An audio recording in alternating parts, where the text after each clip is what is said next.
Oi, tudo jóia? Voltei. E aí, pensou? Já sabe o que é visão, missão e valores da UFMS?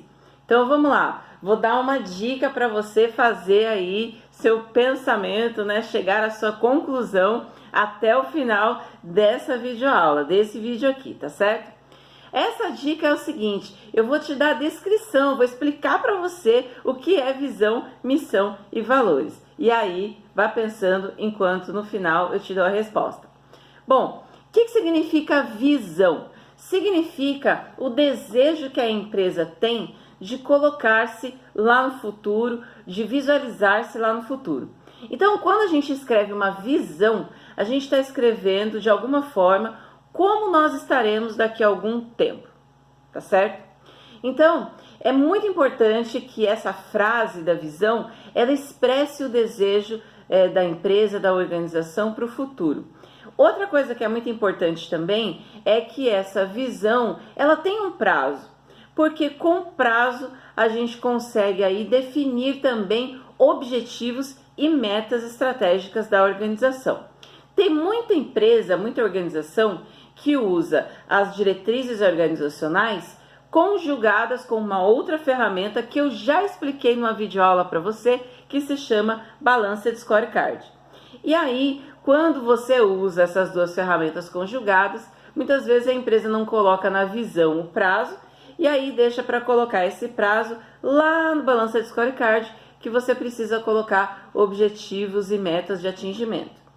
É uma possibilidade de combinação, mas tradicionalmente tem aí o prazo que está descrito na declaração de visão, tá certo? Então, essa é uma dica importante para você saber qual das três aí se encaixa no conceito que eu li agora há pouco. Outra dica legal é que quando você está falando de visão, geralmente ela vem, ela se inicia, é uma frase muito curta de uma, duas linhas, se inicia com o verbo ser no infinitivo. Ser uma organização, ser uma empresa, ser uma instituição, tá? Às vezes também aparece como tornar-se a maior, né, distribuidora do mercado XYZ, enfim. Então é muito legal a gente observar esses pontos, né?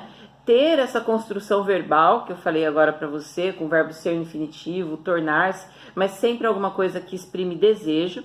Segunda coisa, o que você quer ser. Então, eu quero ser o maior, eu quero ser o melhor dentro do estado, dentro da cidade, dentro do país, no mundo, tá? E o prazo em que você quer fazer isso acontecer. Daqui a 20 anos, 30 anos, 50 anos, 5 anos, sei, né? Pensando que quando a gente elabora planejamento estratégico, a gente pensa numa visão de sustentabilidade do negócio, a gente está falando aí numa visão de longo prazo que parte pelo menos de uns 5 anos, tá certo? Então essa é a descrição de uma declaração de visão. A missão significa aquilo que que a empresa, que a organização mostra a essência da organização, aquilo que ela acredita que seja o seu papel na sociedade, no mercado, no mundo.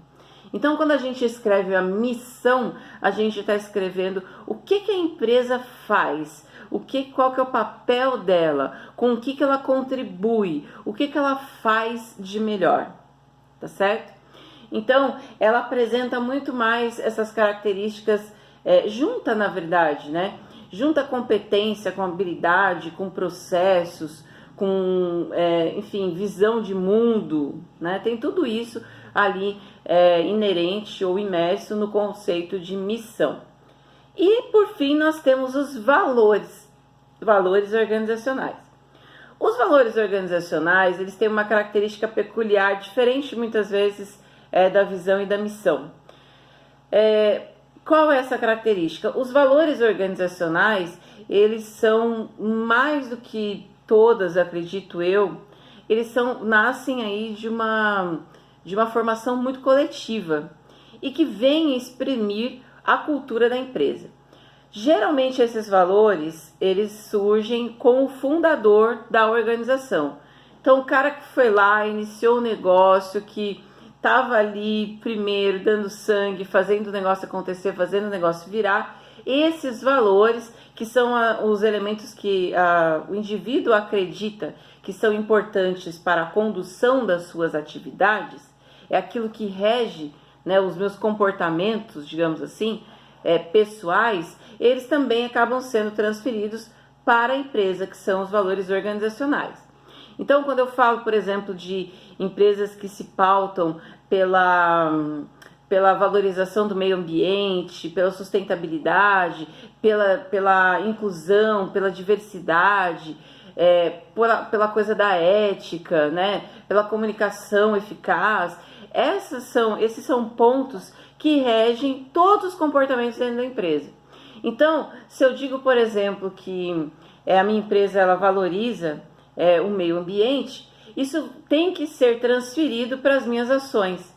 Então, eu vou utilizar, por exemplo, canequinha renovável, né, como essa aqui da UFMS, para não ficar pegando copo de plástico, gerando resíduo. Eu vou fazer reciclagem de lixo, enfim, eu vou transformar essas coisas que eu acredito, né, esses pontos que eu acredito que conduzem as minhas ações, em ações efetivas dentro da empresa, certo? Então, e tem essa formação cultural, eles vão evoluindo, às vezes vão se transformando com o tempo, mas são muito mais profundos dentro da empresa. E valor geralmente não muda, né? Então, apesar da visão ela ser renovada constantemente, a missão muitas vezes também muda, os valores geralmente são mais fixos, não vou dizer que sejam imutáveis, mas eles têm esse caráter mais permanente que as outras duas descrições.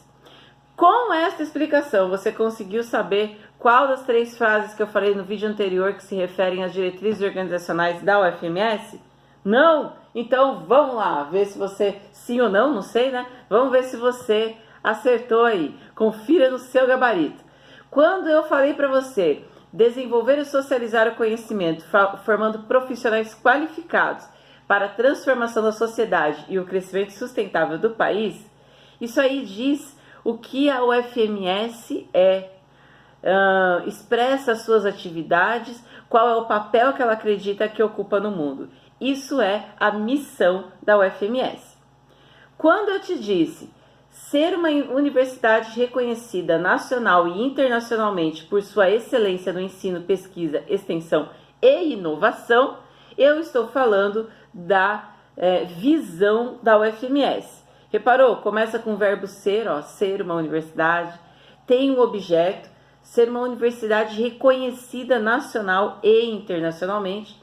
Ele só não tem ali o prazo, mas é porque o UFMS trabalha, nesse caso, com essa dupla ferramenta do planejamento estratégico e Balanced Scorecard, e acaba colocando isso no seu mapa estratégico do Balanced Scorecard, tá certo? E quando eu disse para você, ética, ter como padrão de conduta a busca pela verdade, honestidade, moralidade, coerência e probidade administrativa, o que é isso? É um dos valores da nossa universidade. Então, também, além da ética, tem o respeito, a transparência, a efetividade, a interdisciplinaridade, o profissionalismo, a sustentabilidade, olha a canequinha, e a independência. Então, esses são os valores que regem as ações dentro da Universidade Federal do Mato Grosso do Sul. Foi um exemplo, só mesmo para você visualizar um pouco como isso acontece com outras organizações. Então, eu convido você a fazer um exercício agora. Entre nas páginas, nos sites de algumas empresas, podem ser empresas grandes, empresas pequenas, faça esse exercício. Veja se você consegue identificar onde estão a visão, a missão e os valores dessas empresas. E onde você não encontrar, pergunte-se, será que essa empresa faz o processo de administração estratégica mesmo? Né? Ou será que faz, mas foi só um descuido de não deixar essa informação no site? Eu acho que vale a pena refletir. De qualquer forma, pensar em diretrizes organizacionais é fundamental para a gente pensar em processo de administração estratégica, tá certo? Então, guarda esse conceito aí. Se precisar, dá mais uma revisadinha no capítulo do livro, mas eu acredito que, para começo de conversa, a gente tenha conseguido colocar os conceitos e o exemplo para te ilustrar melhor essa ideia aí da primeira etapa do processo de planejamento estratégico. Só para finalizar, é muito bacana quando a gente consegue construir as diretrizes organizacionais a partir do coletivo. Então, todo mundo participando. Então, quando eu for colocar, por exemplo, a minha visão, dizer que, sei lá, eu quero ser a melhor universidade federal do Brasil daqui a 20 anos, né, que esse objeto e esse tempo, por exemplo, ele seja uma construção coletiva. Então, todo mundo seja envolvido quando a gente faz esse tipo de declaração, porque a partir dessa situação a gente consegue mais engajamento, a gente consegue mais comprometimento das pessoas, porque de alguma forma elas também disseram aquilo que está escrito lá no site, ou enfim, no órgão aí, ou no instrumento que a empresa utiliza para fazer essa comunicação, tá certo? Então, fica aí a mensagem para você. Por hora, bons estudos por aí e a gente se vê na nossa próxima aula. Até mais!